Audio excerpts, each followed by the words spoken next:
So people are waiting for the time when the steam clock is going to sing.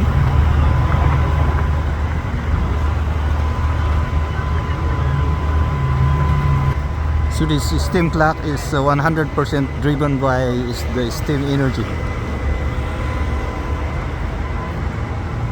that is coming underneath.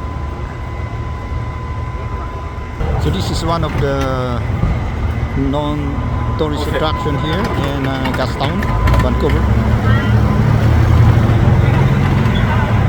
So this steam clock is located at Cambie Street, corner Water Street.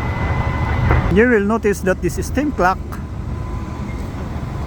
is surrounded by these old buildings.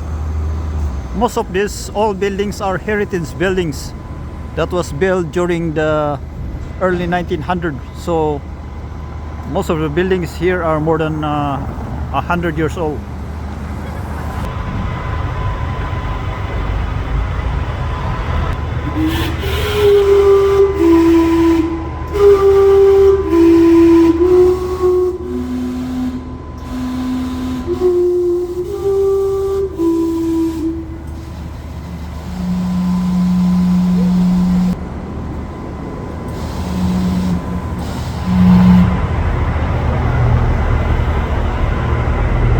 There you go.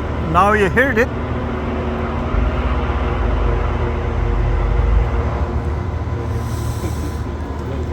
That's what this steam clock is all about.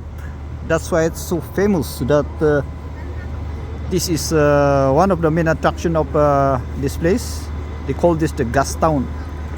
This steam clock is located